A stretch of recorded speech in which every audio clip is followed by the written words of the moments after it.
Hello students, let's take up a new video. This is the fifth one, and in this we will discuss about internal environment.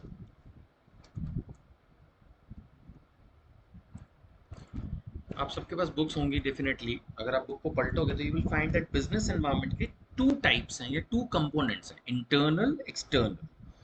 इस video में हम internal environment को discuss करेंगे. External तो बहुत बड़ा, उसमें मल्टीपल वीडियोस लगेंगी. इंटरनल में इसमें कवर करता हूँ. देखो, इंटरनल वो है जैसे होता है ना घर के अंदर. थियोरेटिकली बोलने के लिए ये आता है कि जो घर के अंदर है उसको आप कंट्रोल कर सकते हो, जो घर के बाहर है उसको आप कंट्रोल नहीं कर सकते, है ना. अब जैसे घर के अंदर एसी स्विच ऑन करना है या नहीं करना है, क्लीनिंग करनी है नहीं करनी है, कोई चीज़ इन्वेस्ट करनी है नहीं करनी, तो वो आपका इंटर, किसी को अपॉइंट करना है या हटाना है, इंटरनल एनवायरनमेंट है. So to some extent you can say that internal environment is in the control of the organization. External में तो आप कुछ कर ही नहीं सकते. अब एक नया कंपटीशन आ गया, गवर्नमेंट पॉलिसी चेंज हो गई, कोई नेचुरल कैलेमिटी आ गई, कुछ भी हो सकता है ना, anything can affect the business. तो एक्सटर्नल पे तो बहुत कम कंट्रोल होता है, इंटरनल पे फिर थोड़ा बहुत कंट्रोल जो है वो रहता है. सो आपकी बुक्स में अलग अलग ढंग से एक्सप्लेन्ड है. मैं ले रहा हूँ इंटरनल एनवायरनमेंट में 5 M's. ये मुझे अच्छा लगा. 5 M's है.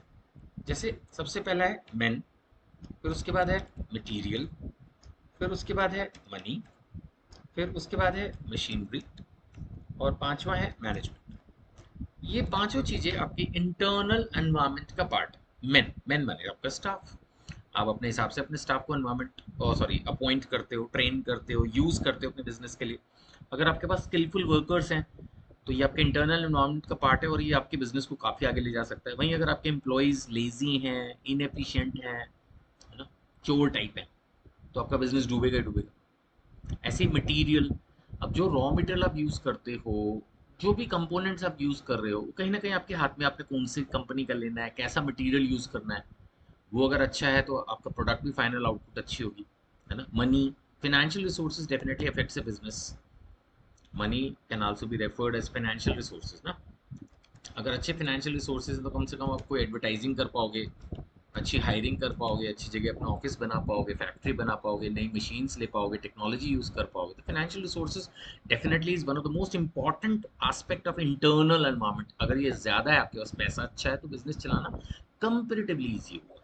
जैसे मैंने मटेरियल पे डिस्कस किया था, वैसे ही मशीनरी. आपके पास अगर इम्पोर्टेड मशीनरी है, लेटेस्ट मशीनरी है, एक वहीं अगर आपके एनवायरनमेंट के अंदर आउटडेटेड मशीनरी है, सेकेंड हैंड मशीनरी है, डैमेज्ड मशीनरी है, तो आपको उससे बिजनेस करने में डेफिनेटली दिक्कत आएगी.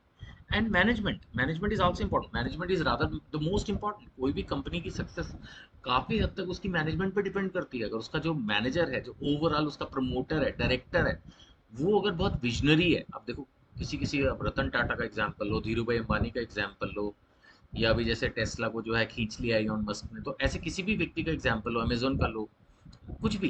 ये एक बंदे ने ही एक तरह से सोचा और कंपनी को मार्क जुकरबर्ग ने जैसे खड़ी कर दी. इतनी बड़ी कंपनी है ना फेसबुक. और ऐसे ही एप्पल का भी था, जो सीईओ था, फाउंडर था, है ना. तो ये लोग क्या है, स्टीव जॉब्स, तो ये लोगों ने कंपनी अपने ही दम पर इतनी बड़ी बड़ी खड़ी कर दी. तो ये एक इंटरनल एस्पेक्ट का पार्ट है और उसका इन्फ्लुएंस इतना ज़्यादा था कि उसने इतनी बड़ी कंपनी खड़ी कर दी. सो ये जो मेन फैक्टर्स हैं, यानी इंटरनल एनवायरनमेंट जो कंपनी के अंदर है, और जो अगर सही हो तो कंपनी आगे बढ़ सकती है, और गड़बड़ हो तो नेचुरली फिर कंपनी पीछे जाएगी, है ना. अब इसके अंदर अगर हम और थोड़े से पॉइंट्स ऐड करें जो डिफरेंट बुक्स के अंदर, आप ये कह सकते हैं कि अदर फैक्टर्स, मैं अभी इंटरनल एनवायरनमेंट की ही बात कर रहा हूँ, एक्सटर्नल फैक्टर्स की बात नहीं कर रहा. वो है जैसे कंपनी की ब्रांड इमेज.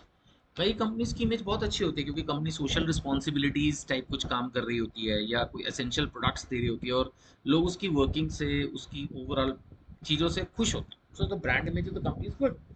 तो कहीं ना कहीं ये भी मैटर करता है. इसी तरह से लेबर मैनेजमेंट रिलेशनशिप, ये बहुत इंपॉर्टेंट है. कई कंपनी में स्ट्राइक्स ही होती रहती हैं, लोग मैनेजमेंट से खुश नहीं होते हैं, आपस में लड़ते हैं, मैनेजमेंट एम्प्लॉयज़ को चोर बोलती है, एम्प्लॉयज़ एम्प्लॉयर को चोर बोलते हैं. ऐसे एनवायरनमेंट में बिजनेस ग्रो नहीं कर सकता. So the labour management relationship has to be managed and it has to be good. खराब हुआ तो गए काम से. ऐसे टेक्नोलॉजिकल डेवलपमेंट्स, कोई कोई कंपनी ऐसी होती है जो नए नए प्रोडक्ट्स बनाती रहती है ना, नई नई चीज़ें लेके आती है.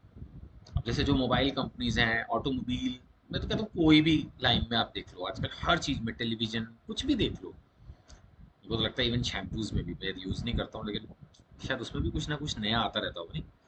कैसे सफ़ेद बाल को काला बनाएँ, काले को सफ़ेद बनाएँ, पता नहीं, मुझे मालूम नहीं, बट कुछ ना कुछ नया आता होगा, हर प्रोडक्ट में कुछ ना कुछ नया, तो टेक्नोलॉजिकल डेवलपमेंट्स बहुत ज़रूरी हैं। ऐसे अगर आप चाहें तो आपको ऐसा कोई ये लॉ नहीं है जो मैं आपको पढ़ा रहा हूँ कि यही फैक्टर्स हैं, और भी आप फैक्टर सोच सकते हो या डिफरेंट चीज़ें आप गूगल कर सकते हो। तो बहुत सारे ऐसे फैक्टर्स होते हैं जो कंपनी के अंदर है, जिनको थ्योरेटिकली बोलते हैं कि it is within the control of the company, so all these factor affect, influence the success of an organisation. अगर ये फैक्टर्स कंट्रोल में है, पॉजिटिवली रोल प्ले कर रहे हैं, तो ऑर्गेनाइजेशन आगे जाएगी, नहीं तो पीछे भी जा सकती है। So these are the internal environment, but ये बहुत ज़्यादा बिजनेस एनवायरमेंट के एंगल से स्टडी करने वाला नहीं होता है, ज़्यादा है एक्सटर्नल एनवायरमेंट, उनके बारे में हम नेक्स्ट वीडियोस में पढ़ेंगे।